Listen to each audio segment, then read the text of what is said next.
আসসালামু আলাইকুম ওয়া রাহমাতুল্লাহ। গত পর্বে আমরা আলোচনা করেছি প্রাণপ্রিয় রসুল সাল্লাল্লাহু আলাইহি ওয়াসাল্লামের সৌভাগ্যময় জন্ম এবং পবিত্র জীবনের 40 বছর।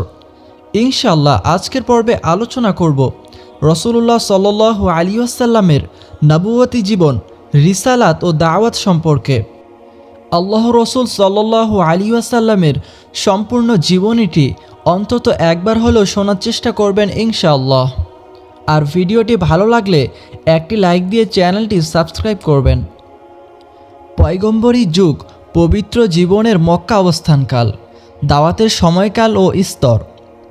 আলোচনা ও অনুধাবনের সুবিধার্থে রসুলুল্লাহ সাল্লাল্লাহু আলাইহি ওয়াসাল্লামের নবুয়তি জীবন আমরা দুটি অংশে বিভক্ত করে নিয়ে আলোচনা করতে পারি। অংশ দুটি হচ্ছে: 1. মক্কায় অবস্থানকাল প্রায় 13 বছর। 2. মদিনায় অবস্থানকাল 10 বছর।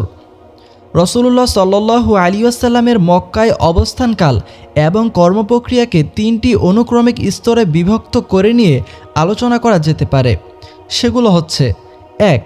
সর্বসাধারণের অবগতির অন্তরালে গোপন দাওয়াতি কর্মকাণ্ডের স্তর 3 বছর। 2. মক্কাবাসীগণের নিকট প্রকাশ্য দাওয়াত ও তাবলিগি কাজের স্তর নবুয়তি 4th বছর থেকে মদিনায় হিজরত করা পর্যন্ত। 3. মক্কার বাইরে ইসলামের দাওয়াত গ্রহণ ও বিস্তৃতির স্তর 10ম নবুয়তি বর্ষের শেষ ভাগ হতে মাদানী জীবন শুরু হয়ে মৃত্যু পর্যন্ত। মদিনার জীবন এবং মদিনায় অবস্থানকালের স্তর ধারাবাহিকভাবে আলোচনা হবে ইনশাআল্লাহ। পয়গম্বরিত্বের প্রচ্ছায়ায় হিরা গুহার অভ্যন্তরে রসুলুল্লাহ সাল্লাল্লাহু আলাইহি ওয়াসাল্লাম যখন 40-এ পদার্পণ করলেন, ওই সময়ে তার এতদিনের বিচার বিবেচনা, বুদ্ধিমত্তা ও চিন্তাভাবনা যা জনগণ এবং তার মধ্যে ব্যবধানের এক প্রাচীর সৃষ্টি করে চলছিল, তা উন্মুক্ত হয়ে গেল এবং ক্রমান্বয়ে তিনি নির্জনতা প্রিয় হয়ে উঠতে থাকলেন। খাবার এবং পানি সঙ্গে নিয়ে মক্কা নগরী হতে 2 মাইল দূরত্বে অবস্থিত জাবালে নূর অর্থাৎ নূর পর্বতের হেরা গুহায় গিয়ে ধ্যানমগ্ন থাকতে লাগলেন।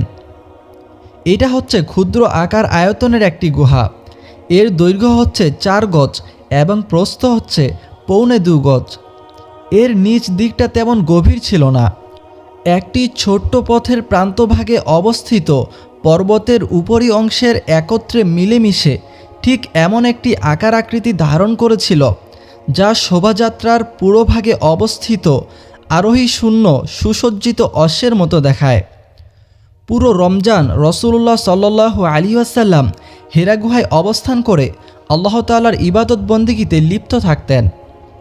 বিশ্বের দৃশ্যমান বস্তু নিচয়ের অন্তরাল থেকে যে মহাশক্তি প্রতিটি মুহূর্তে সকল কিছুকে জীবন, জীবিকা ও শক্তি জাগিয়ে চলেছেন, সমগ্র বিশ্বময় সুশৃঙ্খল নিয়ন্ত্রণের এক শাশ্বত ব্যবস্থা বজায় রেখে চলেছেন, সেই মহামহিয়ান ও গরিয়ান সত্তার ধ্যানে মশগুল থাকতেন।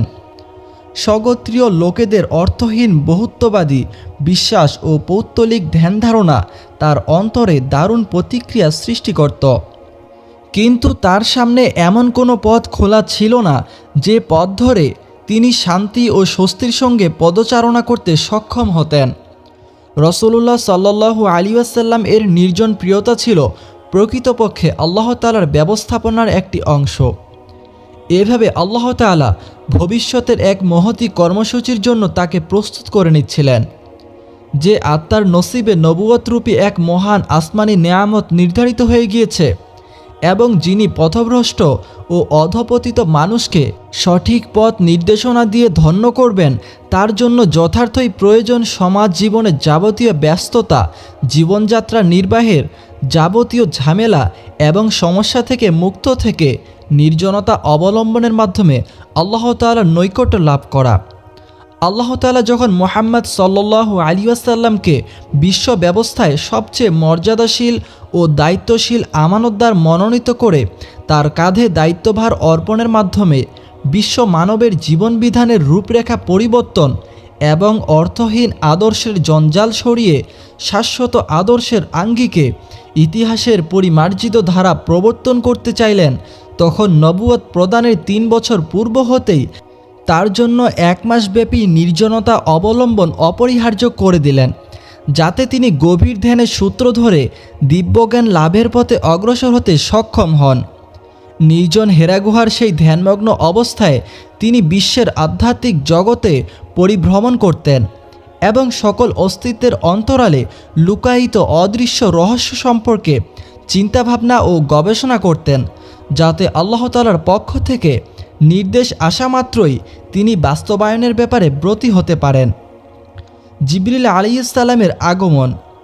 নবী করিম সাল্লাল্লাহু আলাইহি ওয়াসাল্লামের বয়সের 40তম বছর যখন পূর্ণ হলো, এটাই হচ্ছে মানুষের পূর্ণত্ব প্রাপ্তির বয়স, এবং বলা হয়েছে যে এ বয়স হচ্ছে পয়গম্বরগণের নবুয়ত প্রাপ্তির উপযুক্ত বয়স। তখন নবুয়তের কিছু স্পষ্ট লক্ষণ প্রকাশ হতে লাগল। সে লক্ষণগুলো প্রাথমিক পর্যায়ে স্বপ্নের মাধ্যমে প্রকাশ পাচ্ছিল। তিনি যখনই কোনো স্বপ্ন দেখতেন তা প্রতীয়মান হতো শুবে সাদেকের মতো। সুবহানাল্লাহ। এ অবস্থার মধ্য দিয়ে অতিবাহিত হলো 6টি মাস, যা ছিল নবুয়তের সময়সীমার 46তম অংশ, এবং নবুয়তের সময়সীমা ছিল 23 বছর।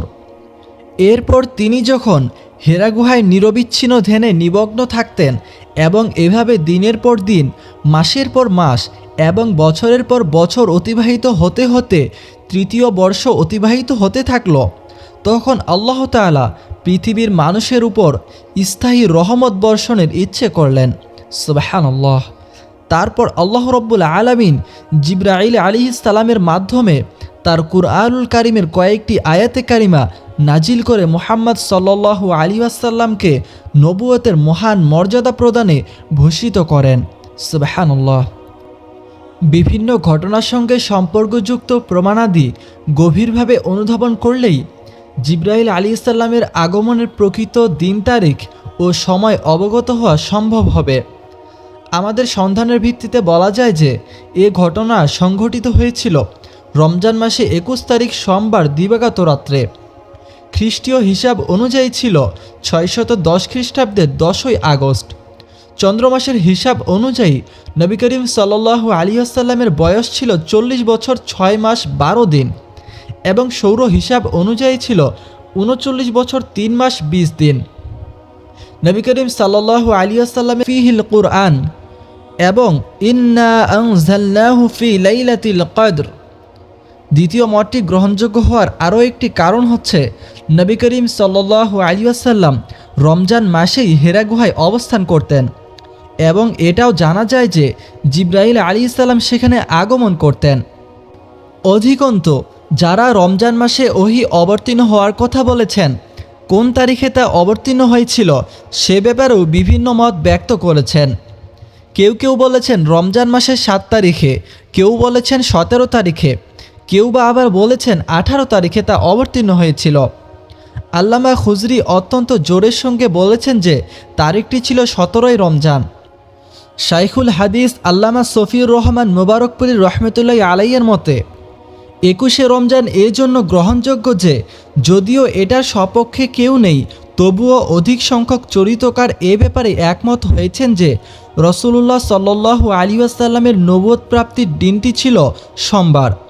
এ সমর্থন পাওয়া যায় আবু কাতাদার সেই বর্ণনা থেকে, যখন রাসূলুল্লাহ সাল্লাল্লাহু আলাইহি ওয়াসাল্লামের নিকট সোমবারের রোজা সম্পর্কে জিজ্ঞাসা করা হলো, তিনি উত্তর দিয়েছিলেন যে এ হচ্ছে সেই দিন যেদিন আমি ভূমিষ্ঠ হয়েছিলাম এবং আমার নিকট ওহী নাজিল করে আমাকে নবুয়ত প্রদান করা হয়েছিল।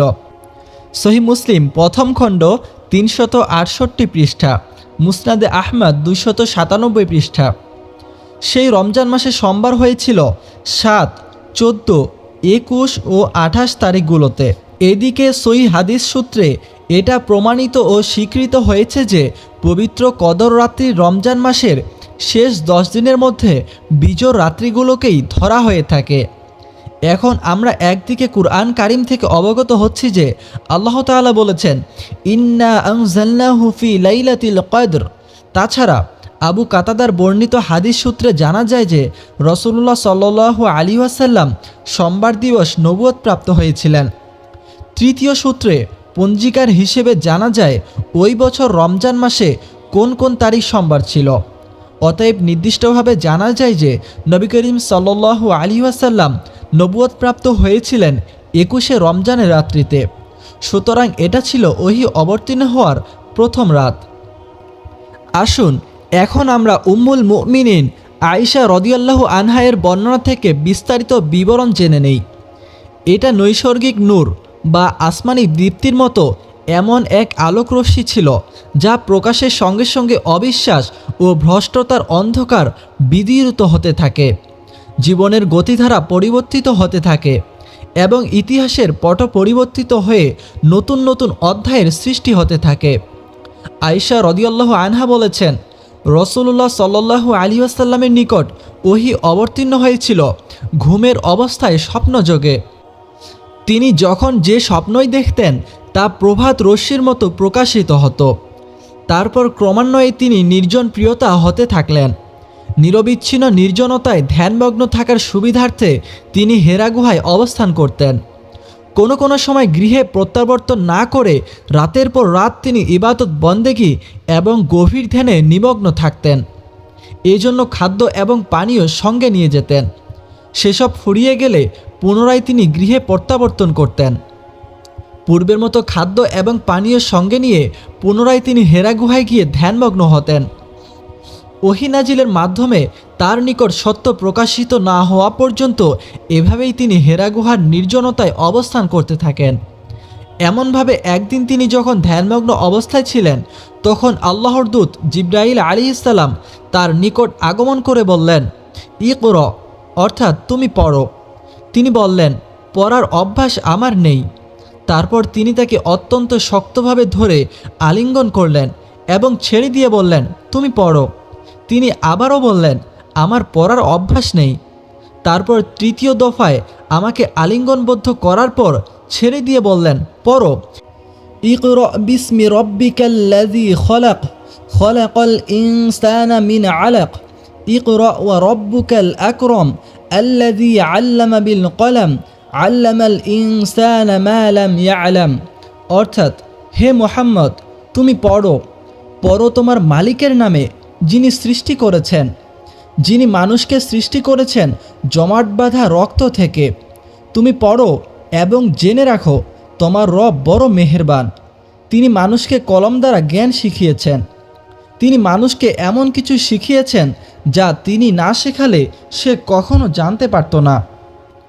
তারপর ওহীর আয়াতগুলো অন্তরে ধারণ করে নবী করিম সাল্লাল্লাহু আলাইহি ওয়াসাল্লাম কিছুটা অস্থির ও স্পন্দিত চিত্তে খাদিজা বিনতে খুয়াইলিদের নিকট প্রত্যাবর্তন করলেন এবং বললেন, আমাকে বস্ত্রাবৃত করো, আমাকে বস্ত্রাবৃত করো। খাদিজা রাদিয়াল্লাহু আনহা তাকে শায়িত অবস্থায় বস্ত্রাবৃত করলেন। এভাবে কিছুক্ষণ থাকার পর তার অস্থিরতা ও চিত্ত স্পন্দন প্রশমিত হলে তিনি তার সহধর্মিণীকে বললেন, আমার কি হলো? অতঃপর হেরা গুহার ঘটনা সম্পর্কে অবহিত করে বললেন, আমি খুব ভয় পাচ্ছি। তার অস্থিরতা ও চিত্ত চাঞ্চল্যের ভাব লক্ষ্য করে খাদিজা রাদিয়াল্লাহু আনহা তাকে আশ্বস্ত করে বললেন, আল্লাহ কখনো আপনাকে অপমান করবেন না, কেননা আত্মীয় স্বজনদের সঙ্গে আপনি সুসম্পর্ক রক্ষা করে চলেন, অভাবগ্রস্তদের অভাব মোচনের চেষ্টা করেন, অসহায়দের আশ্রয় প্রদান করেন, মেহমানদের আদর যত্ন করেন, অতিথিদের অতিথেয়তা প্রদান করেন এবং ঋণগ্রস্তদের ঋণের দায় মোচনে সাহায্য করেন। যারা সত্যের পথে থাকে তাদেরকে আপনি সাহায্য করেন। নিশ্চয়ই আল্লাহ আপনাকে অপদস্থ করবেন না। সুবহানাল্লাহ। এরপর খাদিজা রাদিয়াল্লাহু আনহা তাকে স্বীয় চাচাতো ভাই আরাকা বিন নাওফাল বিন আসাদ বিন আব্দুল উজ্জার নিকট নিয়ে গেলেন। জাহেলিয়াত আমলে আরাকা খ্রিস্টান ধর্ম অবলম্বন করেছিলেন এবং ইব্রানি ভাষা পড়তে ও লিখতে শিখেছিলেন। এক সময় তিনি ইব্রানি ভাষায় কিতাব লিখতেন, কিন্তু যে সময়ের কথা বলা হচ্ছে সে সময় তিনি অত্যন্ত বৃদ্ধ এবং অন্ধ হয়ে গিয়েছিলেন। খাদিজা রাদিয়াল্লাহু আনহা তাকে বললেন, ভাইজান, আপনি আপনার ভাতিজার কথা শুনুন। তিনি কি যেন সব কথাবার্তা বলছেন এবং অস্থির হয়ে পড়ছেন। আরাকা বললেন, ভাতিজা, বলো তো তুমি কি দেখেছ, কি হয়েছে তোমার? রাসূলুল্লাহ সাল্লাল্লাহু আলাইহি ওয়াসাল্লাম যা কিছু প্রত্যক্ষ করেছিলেন এবং হীরা গুহায় যেভাবে যা ঘটেছিল সব কিছু সবিস্তারে বর্ণনা করলেন আরাকার নিকট। আনুপূর্বিক সব কিছু শ্রবণের পর বিস্ময় বিহবল কণ্ঠে আরাকা বলে উঠলেন, ইনিই তো সেই জিব্রাইল যিনি মূসা আলাইহিসসালামের নিকটেও আগমন করেছিলেন। তারপর বলতে থাকলেন, হায় হায়, যেদিন আপনার স্বজাতি এবং স্বগোত্রীয় লোকেরা আপনার উপর নানাভাবে জুলুম অত্যাচার করবে এবং আপনাকে দেশ থেকে বহিষ্কার করবে, সেদিন যদি আমি শক্তিমান এবং জীবিত থাকতাম। আরাকার মুখ থেকে এ কথা শ্রবণের পর রাসূলুল্লাহ সাল্লাল্লাহু আলাইহি ওয়াসাল্লাম অবাক হয়ে জিজ্ঞাসা করলেন, এ কি, ওরা আমাকে দেশ থেকে বহিষ্কার করবে? আরাকা বললেন, হ্যাঁ, তারা অবশ্যই আপনাকে দেশ থেকে বহিষ্কার করবে। তিনি আরও বললেন, শুধু আপনার কথাই নয়, অতীতে এরকম বহু ঘটনা ঘটেছে। যখন এই জনসমাজে সত্যের বার্তাবাহক কোনো সাধক পুরুষের আবির্ভাব ঘটেছে, তখনই তার স্বগোত্রীয় লোকেরা নানাভাবে তার উপর জুলুম নির্যাতন চালিয়েছে এবং তাকে দেশ থেকে বহিষ্কার করেছে। তিনি আরও বললেন, মনে রাখুন, আমি যদি সেই সময় পর্যন্ত জীবিত থাকি তাহলে সর্বপ্রকারে আপনাকে সাহায্য করব। কিন্তু এর অল্পকাল পরেই আরাকা মৃত্যুমুখে পতিত হন। এদিকে ওহী আসাও সাময়িকভাবে বন্ধ হয়ে যায়। ফাতরাতুল ওয়াহই অর্থাৎ ওহী বন্ধ। কতদিন যাবৎ ওহী বন্ধ ছিল সেই ব্যাপারে ইতিহাসবেত্তাগণ কয়েকটি মতামত পেশ করেছেন। সেগুলোর মধ্যে সঠিক কথা হলো, ওহী বন্ধ ছিল মাত্র কয়েকদিন। কতদিন যাবৎ ওহী বন্ধ ছিল সে ব্যাপারে ইবনু সাদ ইবনু আব্বাস হতে একটি উদ্ধৃতি বর্ণনা করেছেন, যা এ দাবির পৃষ্ঠপোষকতা করে। কোনো কোনো সূত্রে এ কথাটি প্রচারিত হয়ে এসেছে যে 2.5 কিংবা 3 বছর যাবৎ ওহী অবতীর্ণ বন্ধ ছিল, কিন্তু তা সঠিক নয়। শাইখুল হাদিস আল্লামা সফিউর রহমান মুবারকপুরী রহমতুল্লাহি আলাই বলেন, এই শেষ নবী ওহী লাভে ধন্য হয়ে বাড়িতে ফিরে আসেন। তাছাড়া বুখারী মুসলিমের বর্ণনা হতে জানা যায় যে ওহী বন্ধ হওয়ার পর দ্বিতীয়বার ওহী অবতীর্ণ হয় রাসূলুল্লাহ সাল্লাল্লাহু আলাইহি ওয়াসাল্লাম যখন নির্জনে পুরো মাস অবস্থানের পর ফিরে আসছিলেন সে সময়। সফিউর রহমান বলছেন, এ হাদিস সাক্ষ্য দেয় যে ওহী বন্ধ হওয়ার পর দ্বিতীয়বার ওহী অবতীর্ণ হয় সেই দিন, যেদিন রাসূলুল্লাহ সাল্লাল্লাহু আলাইহি ওয়াসাল্লাম যে রমজান মাসে ওহী প্রাপ্ত হন সেই মাসের শেষ হওয়ার পর শাওয়াল মাসের প্রথম দিন, কেননা এটাই ছিল হেরা গুহায় তার শেষ অবস্থান। আর যখন এটা প্রমাণিত হলো যে তার নিকট প্রথম ওহী অবতীর্ণ হয়েছিল 21 রমজানে, তখন এটা নিশ্চিত রূপেই অবধারিত হয়ে গেল যে ওহী বন্ধ থাকার সময়কাল ছিল মাত্র 10 দিন।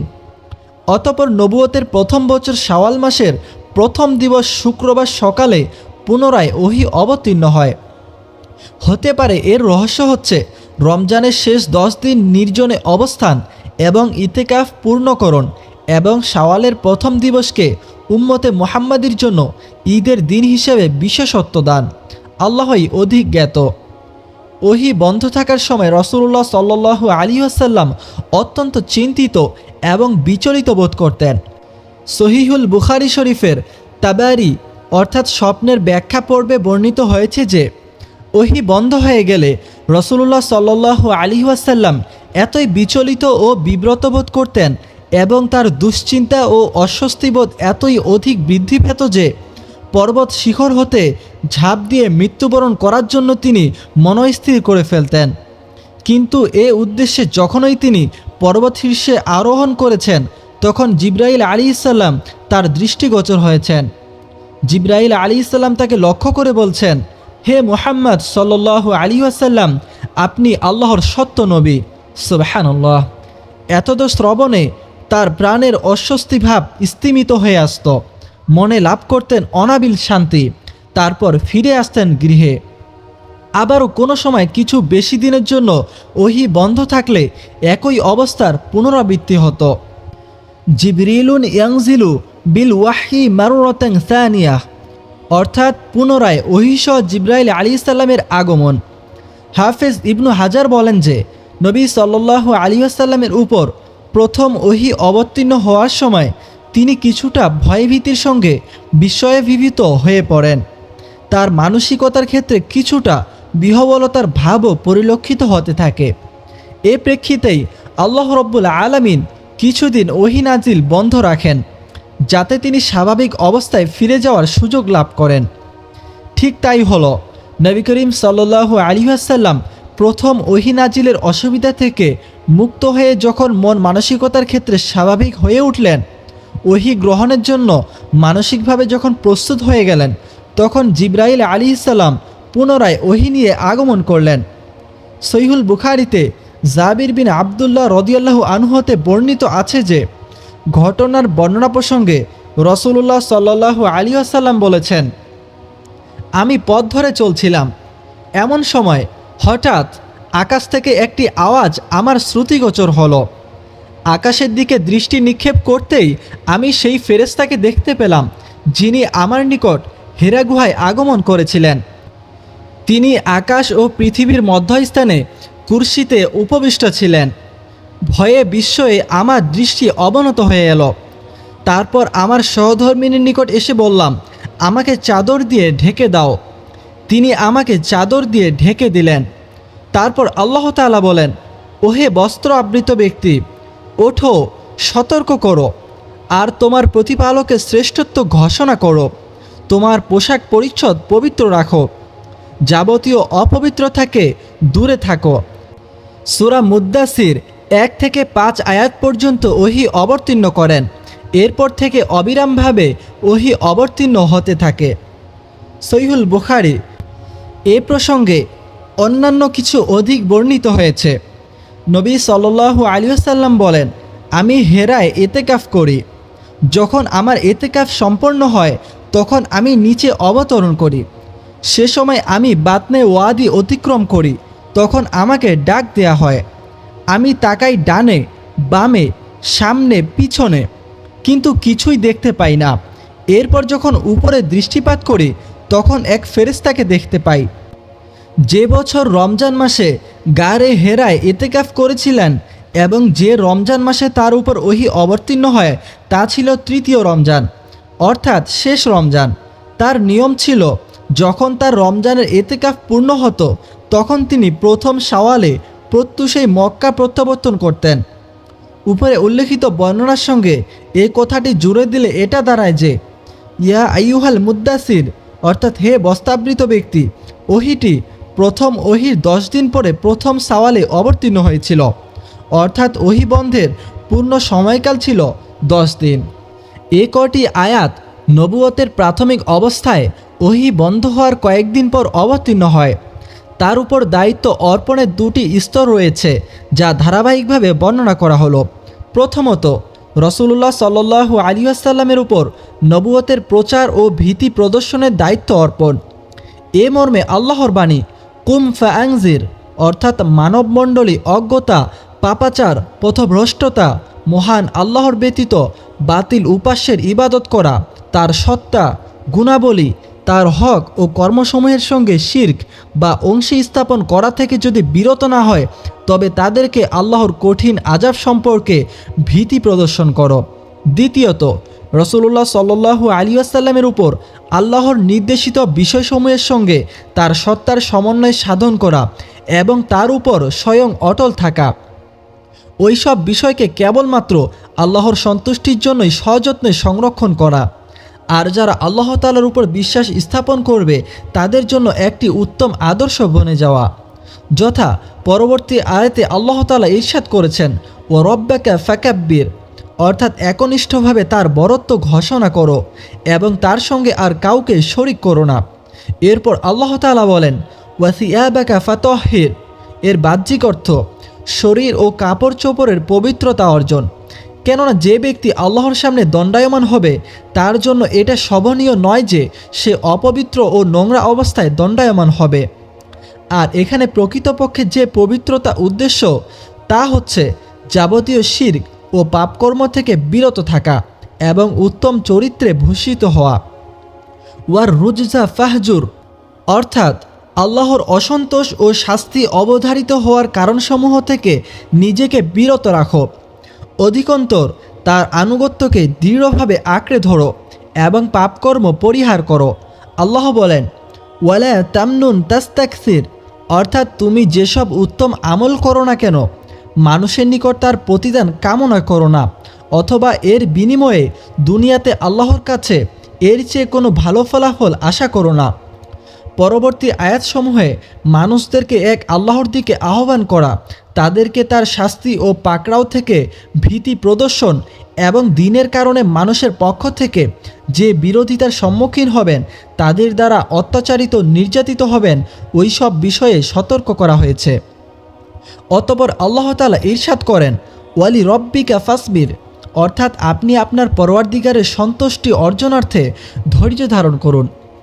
উল্লেখিত আয়াতসমূহের প্রারম্ভিক সুরে মহান আল্লাহ সুবহানাহু তাআলার এক উদাত্ত আহ্বান সুস্পষ্ট, যে আহ্বানে নবী করিম সাল্লাল্লাহু আলাইহি ওয়াসাল্লামকে নবুয়তের মহামর্যাদাপূর্ণ কাজের জন্য ঘুম থেকে জাগ্রত হতে এবং ঘুমের আচ্ছাদন ও বিছানার উষ্ণতা পরিত্যাগ করে আল্লাহর একত্ববাদের বাণী প্রচারে লিপ্ত হওয়ার জন্য নির্দেশ দেয়া হয়েছে। ইয়া আইয়ুহাল মুদ্দাসির কুম ফাআনজির, ওহে বস্ত্র আবৃত ব্যক্তি, ওঠো, সতর্ক করো। বলা হয়ে থাকে যে যে নিজের জন্যই বাঁচতে চায় সে আরাম আয়েশে গা ভাসিয়ে চলতে পারে, কিন্তু আপনাকে এক বিরাট ও মহান দায়িত্বে আত্মনিয়োগ করতে হচ্ছে। তখন ঘুমের সঙ্গে আপনার কি সম্পর্ক? আরাম আয়েশের সঙ্গে আপনার কি সম্পর্ক?